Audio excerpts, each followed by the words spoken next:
नमस्कार, आप देख रहे हैं आप दी टुडे और मैं हूं आपके साथ वैशाली। आइए रुक करते हैं आज की खास खबर पर। और ये धमकियां भी मतलब मिल रही है कि हम मुकदमा दर्ज होने के बाद नरम लहजे में दी जा रही है धमकी। धमकी नहीं, ये नसीहत है। दबंगों ने दी धमकी। तकनीकी के जमाने में किसी चीज को वायरल होने के लिए बस पल भर का समय ही काफी होता है और यही कारण है कि योगी सरकार में दबंगों की दबंगई अपंग हो गई है। बीते दिनों झांसी में सपा के जाने माने नेता के पारिवारिक विवाद का वीडियो सोशल मीडिया पर जमकर वायरल हुआ था। इसके बाद पुलिस ने वीडियो को संज्ञान में लेकर मुकदमा भी दर्ज कर लिया था, लेकिन जैसे ही इस मामले ने सोशल मीडिया पर सुर्खियां बटोरना शुरू की और लोगों में चर्चाएं आम हुआ, तो हमलावरों ने कमेंट में धमकी नहीं, नसीहत देना शुरू कर दी। इस मामले में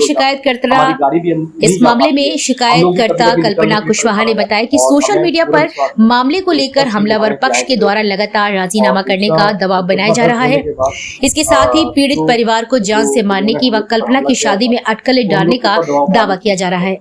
अब ऐसे में एक और जहां मुकदमा दर्ज होने के बावजूद भी हमलावर नरम लहजे में धमकी दे रहे हैं, तो वही परिवार को डर है कि कहीं उनके साथ कुछ गलत ना हो जाए। फिलहाल उन्हें पुलिस पर पूरा भरोसा है और न्याय की आस लगाए परिवार गिरफ्तारी का इंतजार कर रहा है। ये है कि जो मुझे बदनाम कर रहे हैं, बस ये कहना चाह रहे हैं कि अभी जो जितना किया है वो कम नहीं है, कि आगे आपकी शादी भी नहीं होने देंगे, आप करके देख लो। कौन है ये लोग? ये मेरे ताऊ जी हैं। क्या हुआ था, प्रकरण क्या? ये प्रॉपर्टी का मामला था भैया। मेरे भैया बैठे हुए थे विवाह घर पे, लोगों ने आके मारपीट कर दी। प्लॉट हत्याना चाह रहे हैं ये लोग। पहले इन्होंने बोला, हम लोगों ने नहीं दिया, तो अब मारपीट करके ये सब करके ये लोग लेना चाह रहे हैं, धमकी दे रहे हैं। और मुझे वहां मारने की भी, भैया मेरा गला दबाया हुआ था, वहां पे मारपीट की है। वो लोग बोल रहे हैं मैं गाली दे रही हूँ, मैं अपने सेल्फ डिफेंस पे गाली दे रही हूँ। ये सीताराम कुशवाहा, सापा के नेता। और कौन था उनके साथ? उनके लड़के थे, उनके नाती थे, सब लोग थे, 10-15 लोग थे सारे। मेरे भैया अकेले ही थे। पुलिस ने मुकदमा दर्ज कर लिया? हाँ, मुकदमा दर्ज कर लिया है। उन्होंने बोला है कि जांच करेंगे। तो अब ये लोग ना गलत चीज बोल रहे हैं कि ये लोगों ने सब हमारे लिए किया है, ऐसा कुछ भी नहीं है जो हमने रिपोर्ट लिखवाई है। तो बस अब मैं उनसे यही कहना चाहूंगी कि जो भी हमारी सच्चाई है वो सामने लाए, सारा इन्वेस्टिगेशन करके। क्या चाहते हो?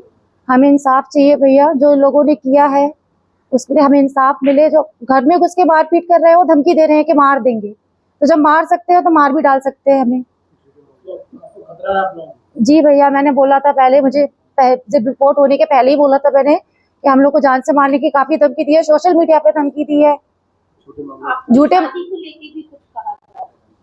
वो लोग मेरे से ये बोल रहे हैं कि अब आपको इतना बदनाम कर देंगे कि आपकी शादी नहीं हो पाएगी, अब आप शादी करके देख लो, प्रयास कर लेना आप, अगर आपकी शादी हो जाए। झूठे मामले में फंसा रहे हैं, बोल रहे हैं कॉम्प्रोमाइज कर लो, नहीं तो ये सब चीजें खत्म कर दो।